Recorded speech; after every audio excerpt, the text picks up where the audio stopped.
So, new film gonna start production soon, called Gods of Egypt. According to the extremely brief synopsis on the Internet Movie Database, the plot is as follows. A common thief follows a mystical god on a quest throughout Egypt. Note the words God and Egypt. So far, so bland. But then we get to the casting. Brendan Thwaites as Beck. Okay, I presume that's the thief. Gerard Butler as Set. Okay. Nicolaj Coster-Waldau as Horus. Jeffrey Rush as Ra. What? Chadwick Boseman and Elodie Young as Thoth and Hathor? Excuse me, are there some actual non-Caucasian actors in this film about Egyptian gods set in Egypt? Huh. Still, what's the betting there'll be secondary characters who contribute very little to the plot?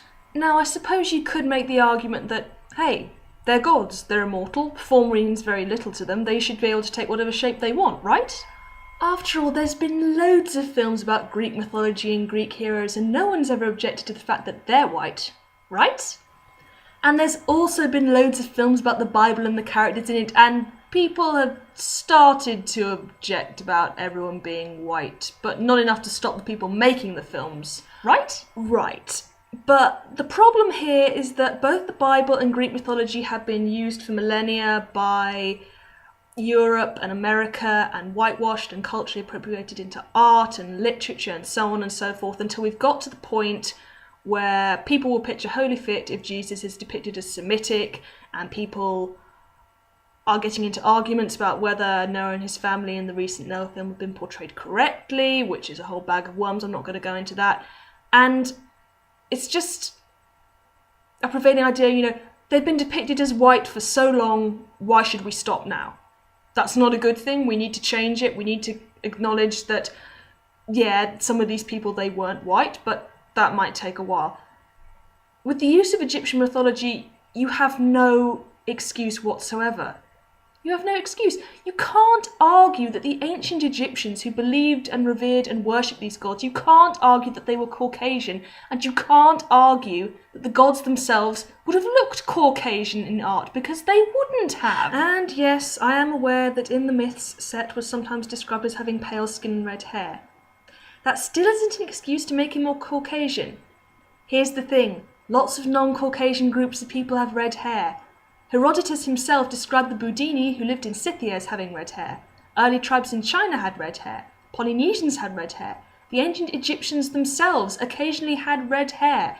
Ginger, one of the oldest mummies ever discovered, dated to 3400 BC, has ginger hair. Red hair is not exclusive to being white. I mean, no disrespect to the actors involved in this. I'm sure they're all going to do their best, but come on, I can't be the only one disappointed by these casting decisions. Also by the fact that they don't appear to have Isis in this film. At all. And why should they? I mean, it's not like she tricked Ra out of his real name so that she could set up her brother/husband, Osiris, to be pharaoh, and then track down Osiris's body when he was murdered, and then track down the body again when Set tore the body into 14 pieces and scattered them up and down Egypt, and then sew the body back together, and then bring Osiris back to life, and then conceive a child with him despite the fact that his genitalia had been eaten by fishes, and then raise their son Horus to fight Set and assure his victory, and then become queen of the underworld, and also be the most powerful magic user Egypt has ever known. I mean, who would want to hear a story about that when you could have a story about a thief called Beck and all these Caucasian gods?